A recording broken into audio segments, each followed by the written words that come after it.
Hello and welcome to our channel. आज मु वैदिक गणित विषय रे एक वीडियो नहीं आसी।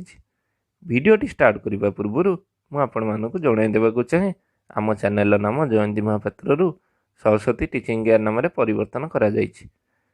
आपण मैंने आम चैनल को नुआ आसी तेज आम चैनल टी सब्सक्राइब कर दिंतु और पाखे बेल आइकन को प्रेस कर दिंतु जहाँफल आम प्रस्तुत कर वीडियो नोटिफिकेशन आपण पाखे पहुँची पार। चलतु वीडियोटी आरंभ करिया। वैदिक गणित विषय जानिबा पूर्व वैदिक गणितर जनक विषय किसी जानिबा। स्वामी भारती कृष्ण तीर्थ महाराज को वैदिक गणितर जनक बोली आख्या दी जाइछि। यही महापुरुषकर जन्म 1884 मसीहा मार्च 14 तारिख रे तमिलनाडु राज्यर एक ब्राह्मण परिवार रे होइथिला। तांकर पिलादिन नाम थिला वेंकट रमण। से 1925 मसीहा रु 1960 मसीहा पर्यंत पुरीर गोवर्धन मठरे शंकराचार्य थिले। से एक समय 7टी विषय स्नातकोत्तर परीक्षा देइथिले। तांकु प्रत्येक विषय सर्वोच्च स्थान प्राप्त होइथिला। आज पर्यंत यह विश्व रेकर्ड अछि। से वेद मध्यरु 16टी सूत्र और 13टी उपसूत्रर पुनर्विकास करथिले। यही 16टी सूत्र और 13टी उपसूत्रर एकत्रीकरण को आमे वैदिक गणित बोली कहू। आमे वैदिक गणित काहाकू कहू?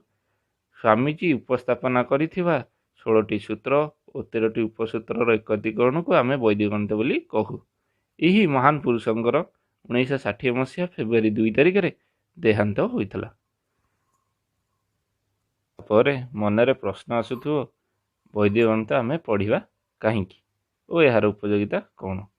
चलंतु वैदिक गणित विषय उपयोगिता विषय संक्षिप्त किसी जानिबा। वैदिक गणित माध्यम बीजगणित, ज्यामिति, त्रिकोणमिति आदि गणित जटिल समस्यार समाधान अति शीघ्र और सहजरे करिपरिबा। वैदिक गणितर प्रयोग फल शिक्षार्थीर मानसिक दक्षता अभिवृद्धि होता है। वैदिक गणितर अनेक उपयोगिता रही जहाकू क्षणिक समय मध्य वर्णना करने संभव नुहे। मु आपण मानकु पूर्व स्लाइड रे कही जे स्वामीजी वेद मध्यरु 16टी सूत्र और 13टी उपसूत्रर पुनर्विकास करथिले।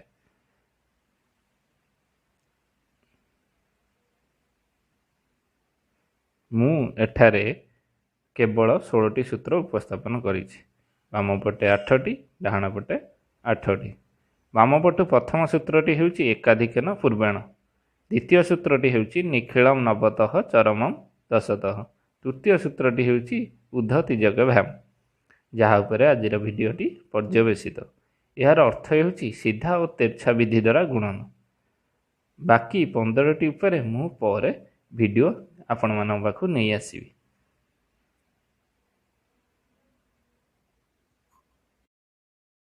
आज उद्धतिजक प्रणाली रे 2 अंक विशिष्ट संख्या मानकर गुणन विषय जानिबा। परवर्ती समय रे मु 3 अंक और 4 अंक विशिष्ट संख्या मानकर उद्धतिजक प्रणाली रे गुणन विषय रे वीडियो नहीं आसी। यही उद्धतिजक प्रणाली रे उत्तर को 3टी सोपान रे भाग करा जायथे। जेपरि प्रथम सोपान, द्वितीय सोपान और तृतीय सोपान। यही स्लाइड को देखि आपण मानक मनरे प्रश्न आसुथुओ जे वाम पटु प्रथम, द्वितीय और तृतीय सोपान रहिबा कथा। एथिरे काहींकी तृतीय, द्वितीय, प्रथम सोपान लेखा जायछि। यार कारण आमे जे गुणन करू ता प्रथमे आपण माने जानिथिबे डाहाण पटु ही आरंभ करा जाय, नाही कि वाम पटु। तेणु प्रथम सोपान आमे डाहाण पटु ही आरंभ करिबा। केउ सोपान रे केउ अंक सह केउ अंक गुणन करा जीवो ताहा मु कहूछि। टिके मन ध्यान दे सुनिबा। प्रथम सोपान रे प्रथम संख्यार एकक अंक सह द्वितीय संख्यार एकक अंक गुणन करा जाए। आउ थरे कहूछि प्रथम संख्यार एकक अंक सह द्वितीय संख्यार एकक अंक गुणन करा जाए। मु एठारे एबी गोटे संख्या और सीडी आउ गोटे संख्या भाबे नैछि। एबी रो एक घरे बी और सीडी रो एक घरे डी रही। तेणु प्रथम सोपान अनुसार यार उत्तर बी इंटू डी हेबो, जहाकु मु रेड कलर रे चिन्हित करिछि। चलतु द्वितीय सोपान को जीवा। द्वितीय सोपानटी भेरी भेरी इंपोर्टाट टिके मन स्थिर करी देखिबा। द्वितीय सोपान रे हमको 3टी स्टेप करने को हेबो। केतोटी स्टेप करने को हेबो? 3टी स्टेप। प्रथम स्टेप रे प्रथम संख्यार दशक अंक सह द्वितीय संख्यार एकक अंक को गुणन करने को हेबो। फर्स्ट स्टेप रे हम कौन करवा? प्रथम संख्यार दशक अंक सह द्वितीय संख्यार एकक अंक को गुणन करवा। तले लेखा जाइथिबा ABCD को लक्ष्य करंतु। AB रो 10 घरे A और CD रो 1 घरे D रही। तेणु से फास्ट स्टेप अनुसार A इंटू D हेबो, जहाँ मु ब्लैक कलर मध्य चिन्हित करी। सेकेंड स्टेप रे प्रथम संख्यार एकक अंक सह द्वितीय संख्यार दशक अंक को गुणन करवा। सेकेंड स्टेप आउ थे कहूँ, प्रथम संख्यार एकक अंक सह द्वितीय संख्यार दशक अंक गुणन करवा। तले लेखा जाइथिबा ABCD की लक्ष्य करंतु। AB रो एकक घरे B अच्छी, CD रो 10 घरे C अच्छी। तेणु सेकेंड स्टेप अनुसार B इंटू C हम, जहाँ को मु ब्लू कलर मध्य चिन्हित करी। थर्ड स्टेप रे फास्ट स्टेप रे बाहर थिबा गुणफल और सेकेंड स्टेप रे बाहर थिबा गुणफल सह जोग करवा। आउ थे कहूँ थर्ड स्टेप रे आम फास्ट स्टेप रे बाहर थिबा गुणफल को सेकेंड स्टेप रे बाहर थिबा गुणफल सह जोग करवा। तले लिखाई था ABCD को लक्ष्य करंतु। फास्ट स्टेप रे A इंटू D बाहरी थिला, सेकेंड स्टेप रे B इंटू C बाहर थिला। एबे दुहे को जोग करी यार उत्तर को द्वितीय घर तले लिखिबा। द्वितीय सोपान रे तेरछा विधिर प्रयोग करा जायछि। चलतु तृतीय सोपान देखिबा। तृतीय सोपान रे प्रथम संख्यार दशक अंक सह द्वितीय संख्यार दशक अंक गुणन करा जाए। आउ थे कहूँ, प्रथम संख्यार दशक अंक सह द्वितीय संख्यार दशक अंक गुणन करा जाए। AB संख्यार 10 घरे थिबा A सह CD रो 10 घरे थिबा C को गुणन करी ताहाकू ब्लू कलर मध्य दर्शाई। आपण माने देखि पड़ुथिबे। मु आपण मानकू 3टी जाक सोपान कहीदेली। चलतु यार प्रयोग संख्या माध्यम करी अति सरल और सहजरे बुझिबा। 13 और 12 को उद्धतिजक प्रणाली गुणन करवा। प्रथम सोपान रे प्रथम संख्यार एकक अंक सह द्वितीय संख्यार एकक अंक गुणन करा जाए। सोपान गुड़ी को न लेखि मु बिंदु माध्यम रे यह दर्शाई। प्रथम एकक घर बिंदु और द्वितीय एकक घर बिंदु को एकत्र करी चित्रित करी। 13 एकक घरे 3 और 12 एकक घरे 2 रही। तेणु 3 को 2 रे गुणा जीव। 3 दुगुणे 6। यह डाहाण पटु प्रथम घरे लेखा जाइछि।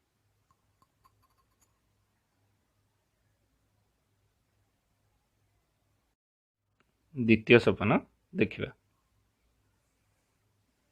द्वितीय सोपान रे 3टी स्टेप करने को पड़े बोली मु कही। फास्ट स्टेप रे प्रथम संख्यार एक दशक अंक सह द्वितीय संख्यार एक अंक गुणन करा जाए। प्रथम संख्यार दशक अंक सह द्वितीय संख्यार एकक अंक गुणन करने को पड़े। या माने 1 गुणन 2। एठार आम देखिपा 1 गुणन 2 समान 2। सेकेंड स्टेप रे प्रथम संख्यार एकक अंक को द्वितीय संख्यार दशक अंक सह गुणिबा। सेकेंड स्टेप रे प्रथम संख्यार एकक अंक को द्वितीय संख्यार दशक अंक सह गुणिबा। माने 3 गुणन 1 बा आम यहाँ 1 गुणन 3 मध्य भी लिखि पारिबा। थर्ड स्टेप रे दुईटी जाकर गुणफल को जोग करिबा। 2 मिश्रण 3 कारण प्रथम स्टेप रे आमर उत्तर 2 बाहर थिला। द्वितीय स्टेप रे उत्तर 3 बाहरला। दुईटी जाक जोग कले 5 हेबो। एही 5 को आमे मझी घरे लिखिबा।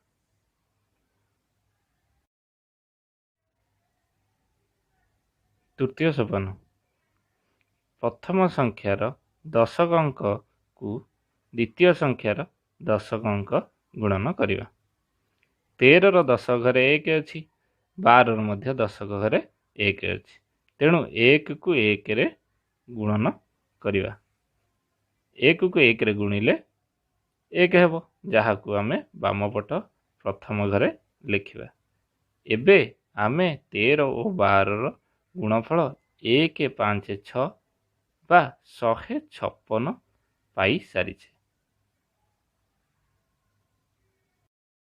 ଏବେ ମନରେ ପ୍ରଶ୍ନ ଆସୁଥିବ ଯେ ଯଦି ପ୍ରଥମ କିମ୍ବା ଦ୍ୱିତୀୟ ସୋପାନରେ ଗୁଣନ କରିବା ସମୟରେ ଯଦି 2 ଅଙ୍କ ବିଶିଷ୍ଟ ସଂଖ୍ୟା ଆସେ ତେବେ ଆମେ କ'ଣ କରିବା? ଚାଲନ୍ତୁ ଏହା ଉପରେ ଏକ ପ୍ରଶ୍ନର ସମାଧାନ କରିବା। ପ୍ରଶ୍ନଟି ହେଉଛି 23 ଗୁଣନ 14, ଏହାକୁ ଉଦ୍ଧତି ଯୋଗ ପ୍ରଣାଳୀରେ ଗୁଣନ କର। ତେଣୁ ପ୍ରଥମ ସୋପାନରେ 23ର ଏକ ଘରେ ଥିବା 3କୁ 14ର ଏକ ଘରେ ଥିବା 400 ଗୁଣନ କରିବା। 3 ଚଉକୁ 12। ଏଠାରେ 1କୁ ବୈଦିକ ଗଣିତ ଭାଷାରେ 2ର ହାସିଲ ବୋଲି କୁହାଯାଏ। କ'ଣ ବୋଲି କୁହାଯାଏ? ହାସିଲ ବୋଲି କୁହାଯାଏ। 1କୁ 2ର ହାସିଲ ବୋଲି କୁହାଯାଏ। ତେଣୁ ଏହି ହାସିଲ 1କୁ ଆମେ ମଝି ଘର ତଳେ ଲେଖିବା ଓ 2କୁ ଡାହାଣ ପଟୁ ପ୍ରଥମ ଘରେ ଲେଖିବା।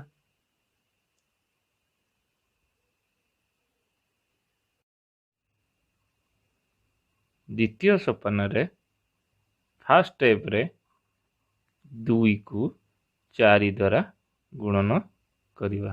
2କୁ 4 ଦ୍ୱାରା ଗୁଣନ କରିବା। 2 ଚଉକୁ 8। ସେହିଭଳି ସେକେଣ୍ଡ ଷ୍ଟେପ୍ରେ 1କୁ 300 ଗୁଣନ କରିବା। 1କୁ 300 ଗୁଣନ କରିବା। 1କୁ 3ରେ ଗୁଣିଲେ 3 ହେବ। ଏବେ ପ୍ରଥମର ବାହାରିଥିବା ଗୁଣଫଳ 8 ଓ ଦ୍ୱିତୀୟର ବାହାରିଥିବା ଗୁଣଫଳ 3କୁ ଯୋଗ କରିବା। 8କୁ 3ରେ ଯୋଗ କରିବା ଦ୍ୱାରା 11 ହେବ। 11 ଏକ 2 ଅଙ୍କ ବିଶିଷ୍ଟ ସଂଖ୍ୟା ହୋଇଥିବାରୁ 10 ଘର 1କୁ 1 ଘରର 1ର ହାସିଲ ବୋଲି କୁହାଯାଏ। ଏହି ହାସିଲ 1କୁ ବାମ ପଟୁ ପ୍ରଥମ ଘରେ ଲେଖିବା ଓ 1 ଘର 1କୁ ମଝି ଘରେ ଥିବା ପ୍ରଥମ ସୋପାନର ହାସିଲ 1 ଉପରେ ଲେଖିବା।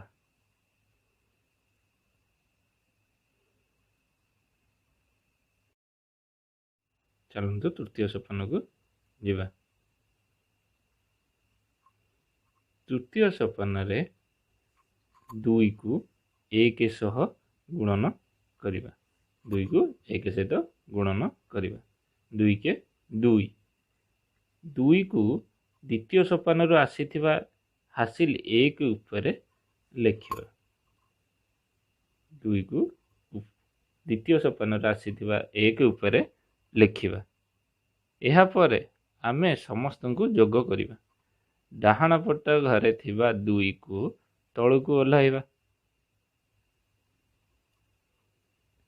ଓ ମଝି ଘରେ ଥିବା 1କୁ ହାସିଲ 1 ସହ ଯୋଗ କରି 2 ଲେଖିବା। ସେହିଭଳି ବାମ ପଟ ଘରେ ଥିବା 2କୁ 1 ସହ ଯୋଗ କରି 2କୁ 1 ସହ ଯୋଗ କରି ଯୋଗଫଳ 3କୁ ବାମ ପଟ ପ୍ରଥମ ଘର ତଳେ ଲେଖିବା। ଏବେ 23 ଓ 14ର ଗୁଣଫଳ 322 ବାହାରି ସାରିଛି। ଏହି ଗୁଣନଟି ଅତି ସରଳ ଓ ସହଜ ଅଟେ।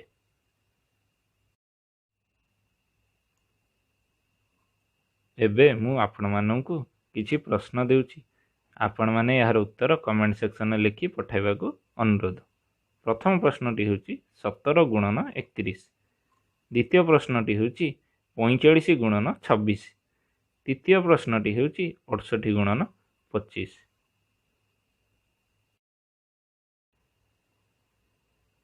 ଯଦି ଭିଡ଼ିଓଟି ଆପଣମାନଙ୍କୁ ଭଲ ଲାଗିଥାଏ ତେବେ ଲାଇକ୍, ସେୟାର, ସବସ୍କ୍ରାଇବ୍ କରିବାକୁ ଭୁଲିବେ ନାହିଁ। Thank you.